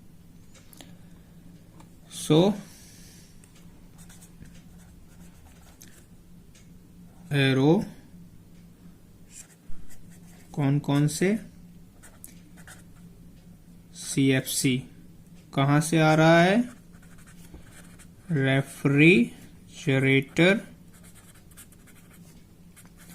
एयर कंडीशनर, सॉरी कंडीशनर नहीं, कंडीशंस, एंड जेट प्लेन्स, ठीक है। यहां से एरोसेल्स CFC होता क्या है। अब अगर उसको हम रिएक्शन में समझें तो क्या होता है, जो हमारी ओजोन है इस पर यूवी रेडिएशन पड़ा और CFC की होने की वजह से ये O2+O में ब्रेक हो जाता है। जनरली क्या होता है, अगर CFC ना हो तो हमारी ओजोन ब्रेक होती रहती है यूवी रेडिएशन के इम्पैक्ट की वजह से और वापस से बनती रहती है, लेकिन जब CFC वहां पहुंच जाती है तो वो ओजोन को दोबारा बनने नहीं देती है, जिसकी वजह से धीमे धीमे ओजोन डिप्लीट होती जाती है। अब आपको कुछ बातें एज अ नोट याद रखनी है। पहली चीज कि जो ये प्रोसेस है जो मैंने बताया अभी, in this process ozone depletion की क्या होता है, जो एक क्लोरीन एटम है वो कन्वर्ट होता है 1,00,000 O3 मॉलिक्यूल्स में into O2 by photodissociation, by photo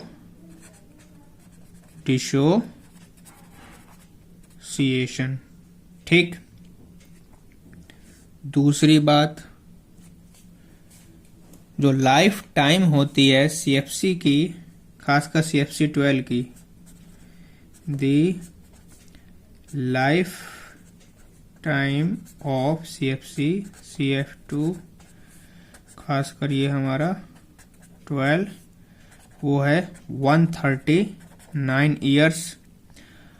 और बात करें अगर CFC11 की, CFC11 इसका फॉर्मूला CFCl3 है, इसकी हवा होती है लगभग 77 ईयर्स। तो समझ लो इतने समय तक ये बनने नहीं देता है। अब अगर आप इसकी केमिकल प्रोसेस समझें as a chain reaction, chemical process of ozone depletion reactions के टर्म में देख लेते हैं, ठीक है। तो भैया हमारे आए CFC और रेडिएशन हुआ क्या, क्लोरीन में टूट गया और CF2Cl में। इसके बाद क्लोरीन और O3 आए, ये टूटे ClO में प्लस ऑक्सीजन O2 में। इसके बाद हमारे ClO भैया ऑक्सीजन के साथ रिएक्ट करेंगे, क्लोरीन और O2 बना लेंगे। तो ये वाला होता है हमारा, ये हमारा एक्टिव क्लोरीन होता है। तो यहाँ पर O3 ब्रेक तो होता है, लेकिन जो O3 है वो बनता नहीं है। ये सब कुछ रिएक्शन में शो हो रहा है। और इम्पोर्टेंट बात जो आपको याद रखनी है वो ये कि जो थिकनेस होती है ओजोन की, इसको मेजर किया जाता है डॉप्सन यूनिट में। किसमें? Dobson unit. और एक डॉप्सन में 1 ppb होता है। ठीक है। जो ओजोन होल है अंटार्कटिका के ऊपर, वो डेवलप होता है हर ईयर बिटवीन अगस्त के आखिरी में और अक्टूबर की शुरुआत में,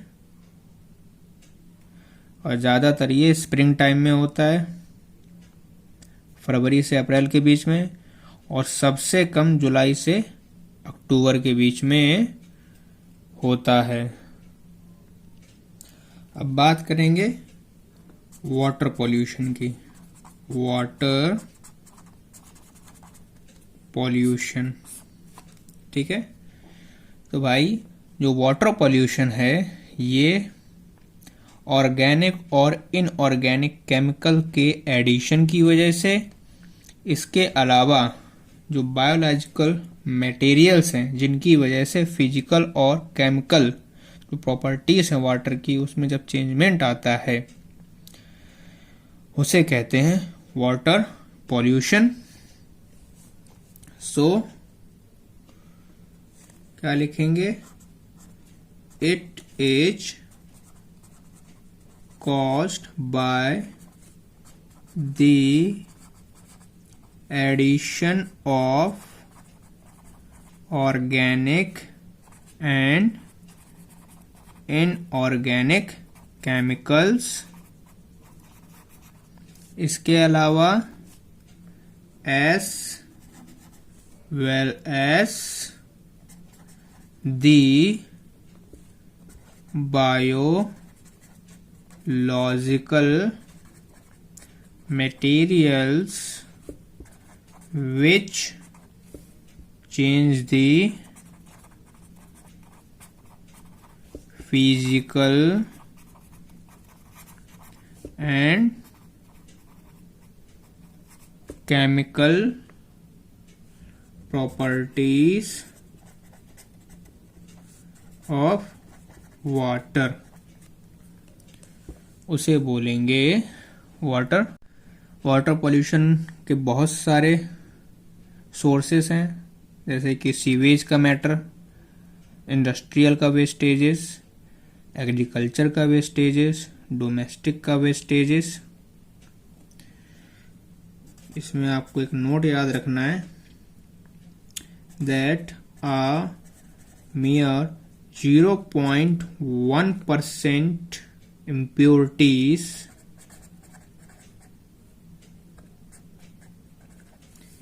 make domestic sewage unfit for human use। यदि 0.1% के आसपास इम्प्योरिटीज हो जाती हैं डोमेस्टिक सीवेज में, तो वो अनफिट है यूज के लिए। ठीक है। इसके अलावा जो डोमेस्टिक सीवेज हैं ये कंटेन करके रखती हैं बायोडिग्रेडेबल ऑर्गेनिक मैटर को। इसके अलावा जो वाटर हैसेंथ,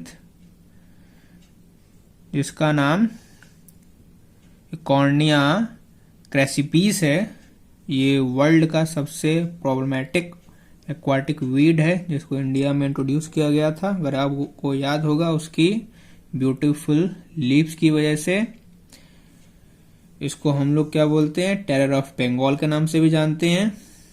ये भी वाटर पॉल्यूशन कॉज करता है क्योंकि ये ऑक्सीजन की मात्रा को कम कर देता है। सो दो बातें और, जो डोमेस्टिक सीवेज है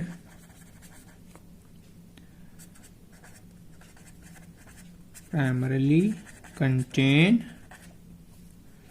बायोडिग्रेडेबल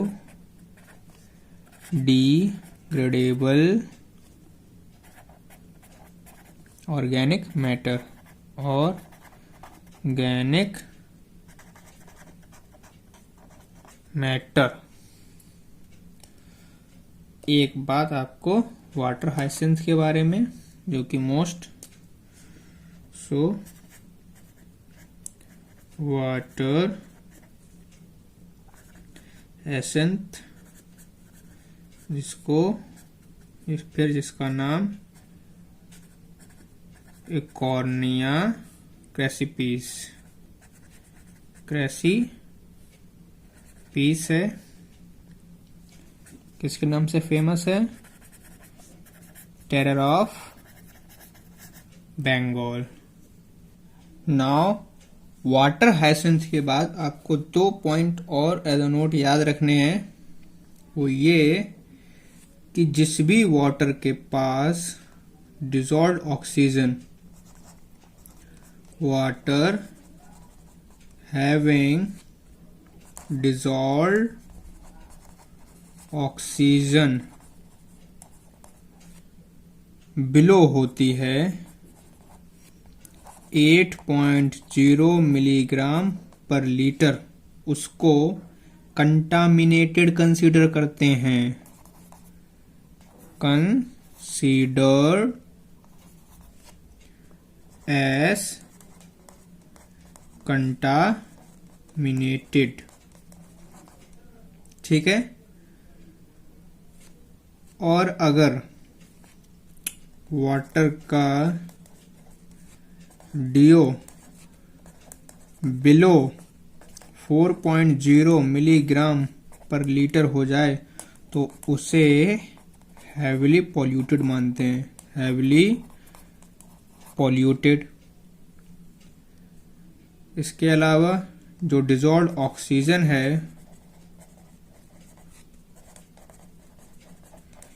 इसको मेजर किया जाता है, मेजर्ड बाय ऑक्सीमीटर। किससे? ऑक्सीमीटर। बात करते हैं बीओडी की, बायोकेमिकल ऑक्सीजन डिमांड।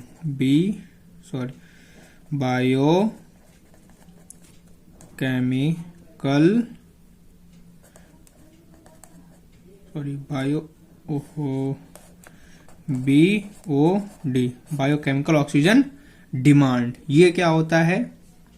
जो वाटर पॉल्यूशन किया जाता है ऑर्गेनिक वेस्टेज के द्वारा, उसको मेजर करते हैं बीओडी के टर्म्स में। बीओडी क्या है? दी वाटर पॉल्यूशन बाय, ध्यान देने वाली बात है जो लिख रहा हूं मैं, कह भी रहा हूं, ऑर्गेनिक वेस्टेज, सिर्फ और सिर्फ ऑर्गेनिक वेस्टेज की बात करी गई है। उसको मेजर्ड किया जाता है in terms of BOD, biochemical oxygen demand. ठीक है। अब बात करते हैं जो बीओडी है, तो जिसका जितना ज्यादा pollution BOD wastage, organic wastage के द्वारा होगा, उसका बीओडी उतना ही ज्यादा होगा। So BOD is directly proportional to input of organic waste. Wastage, जितना ज्यादा ऑर्गेनिक वेस्टेज उतना ज्यादा उसका बीओडी। इसके लिए एनसीईआरटी में एक डायग्राम भी दिया है, डायग्राम देख लेते हैं।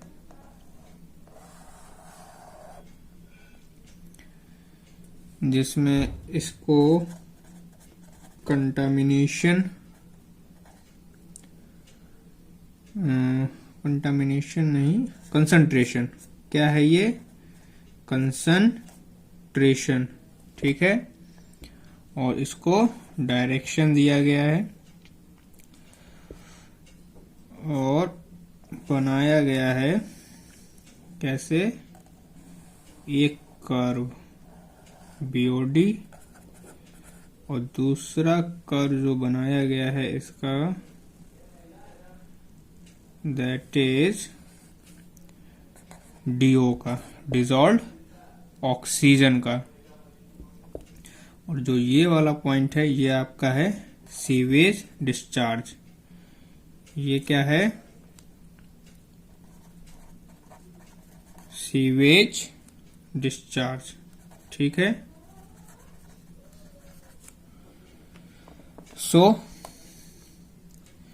जितना ज्यादा सीवेज डिस्चार्ज उसका उतना बीओडी ज्यादा। ये आपका डायरेक्शन ऑफ फ्लो। तो ये डायग्राम आपको एनसीईआरटी में देखने को मिलता है। ये इंडिकेटर है बीओडी का। मैंने ये बताया कि बीओडी डायरेक्टली प्रोपोर्शनल होती है ऑर्गेनिक वेस्ट के। इसके बाद बात करते हैं सीओडी की। सीओडी क्या है,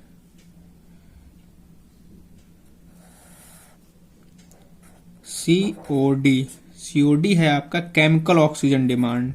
क्या है, केमिकल ऑक्सीजन डिमांड, ठीक है। ये होता क्या है, ये ऑक्सीजन की रिक्वायरमेंट होती है केमिकल्स के द्वारा, किस चीज के लिए, ऑर्गेनिक मैटर के ऑक्सीडेशन के लिए। सो सीओडी क्या है, it is the oxygen demand by chemical for oxidation of total organic matter in water, ठीक है। इसमें एक आपको बात याद रखनी है as a note, that COD की जो वैल्यू होगी वो हमेशा हायर होगी। क्या होगी, हायर देन बीओडी, ठीक है। ये आपको चीज ध्यान रखनी है। सो आफ्टर सीओडी बात करते हैं बायोलॉजिकल मैग्निफिकेशन की। किस चीज की, बायोलॉजिकल मैग्निफिकेशन। सो देखते हैं ये बायोलॉजिकल मैग्निफिकेशन क्या है। जितने भी नॉन बायो डिग्रेडेबल पॉल्यूटेंट होते हैं, जैसे कि एल्युमिनियम हो गया, आयरन हो गया, डीडीटी हो गया, ये डिकम्पोज नहीं किए जा सकते हैं माइक्रो ऑर्गेनिजम्स के द्वारा। और होता क्या है, जब ये डिग्रेड नहीं होते तो इनका एक्यूमुलेशन होते रहता है, किसमें, टिश्यूज में। इसी को बोलते हैं बायोलॉजिकल मैग्निफिकेशन, ठीक है। जब नॉन बायोडिग्रेडेबल पॉल्यूटेंट की कंसंट्रेशन बढ़ती जाती है। सो क्या है ये, when the concentration of non-biodegradable pollutant like aluminium, mercury, iron, इसके अलावा DDT भी होता है। ठीक है, ये डिकम्पोज ना हो और इनकी कंसंट्रेशन बढ़ती जाए, not decomposed by microorganism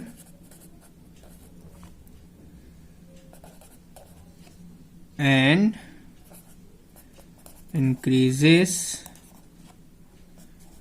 the concentration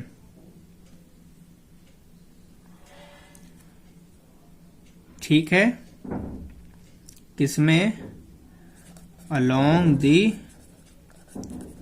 food chain, उसको बोलते हैं बायोलॉजिकल मैग्निफिकेशन। जब जो कंसंट्रेशन है नॉन बायोडिग्रेडेबल पॉल्यूटेंट की वो डिकम्पोज ना किया जा सके, कम ना हो और इंक्रीज करते रहे concentration along the food chain, उसको बोलते हैं बायोलॉजिकल मैग्निफिकेशन।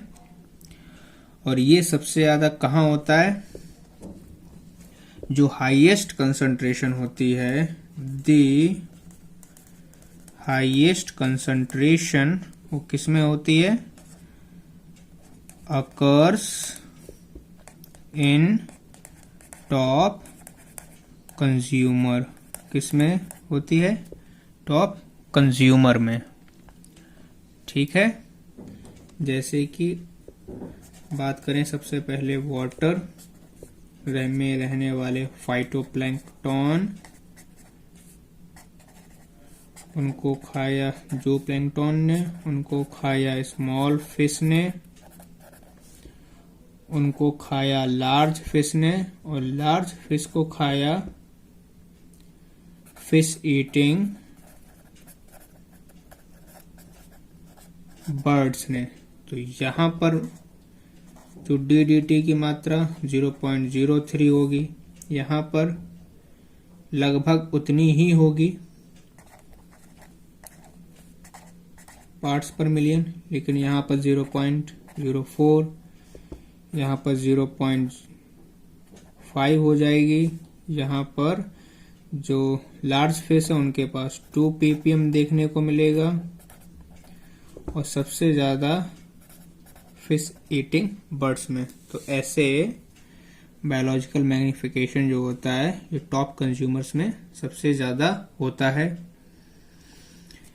इसमें आपको एक नोट याद रखना है, वो क्या है कि जो हायर कंसंट्रेशन होती है DDT की, ये लाइन है NCERT की, वो डिस्टर्ब करता है कैल्शियम मेटाबॉलिज्म को इन बर्ड्स, जिसकी वजह से उनकी जो एग सेल है वो थिन हो जाती है, प्रीमेच्योर ब्रेकिंग हो जाती है, और उससे बर्ड पॉपुलेशन डिक्लाइन होती है। सो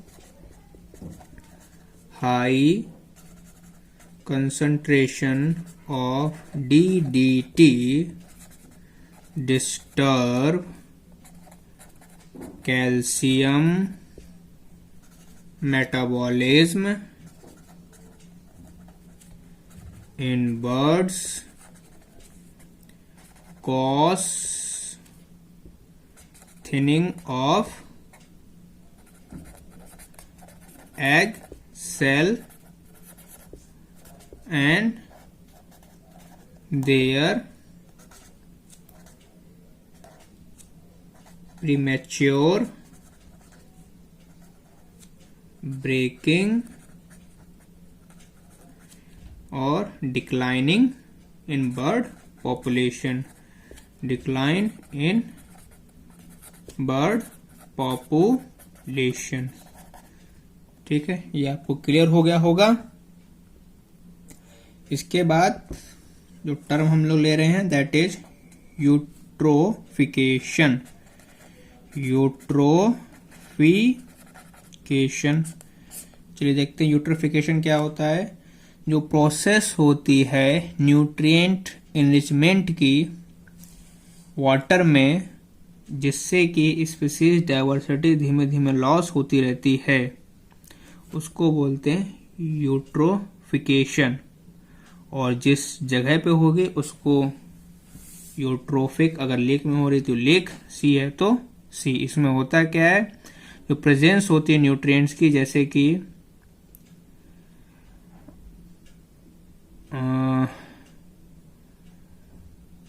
जो ग्रोथ कर देते हैं आपके एल्गा की, होगा क्या उससे, जो ऑक्सीजन की कंटेंट है वो कम हो जाएगी, और जो भी एक्वाटिक एनिमल्स हैं उनकी डेथ हो जाती है। So it is the process, it is the process of nutrient enrichment of water and consequent loss of species diversity, उसको बोलते हैं यूट्रोफिकेशन। ठीक है, इसमें थोड़ी बात और जान लीजिए। जो बीओडी होता है, यूट्रोफिकेशन प्लेस का, अगर हम लेक की बात कर लें तो यूट्रोफिक लेक का वो बहुत ही ज्यादा हाई होता है, क्योंकि वहां पे ऑर्गेनिक वेस्ट सबसे ज्यादा होगी। ठीक है, जब यूट्रिफिकेशन होता है उसकी वजह से जो आपका ऑर्गेनिक मैटर होता है वो सैलो और वार्मर हो जाता है। दूसरी बात, ड्यूरिंग यूट्रोफिकेशन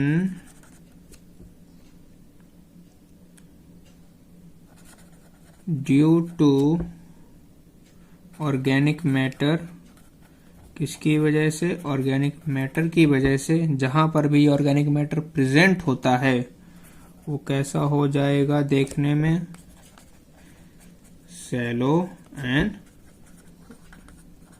वार्मर। ठीक है, so it is all about eutrophication. So in today's class आज हम लोग यूट्रोफिकेशन तक ही पढ़ेंगे। बाकी जो थोड़ा बहुत बचा है, जैसे कि सीवेज ट्रीटमेंट और इसके अलावा एक टॉपिक डेमोग्राफी, वो हम लोग अपने नेक्स्ट क्लास में करेंगे। तब तक के लिए पढ़ाई करते रहिए, स्वस्थ रहिए, and please like, share and subscribe the channel. Thank you बच्चों।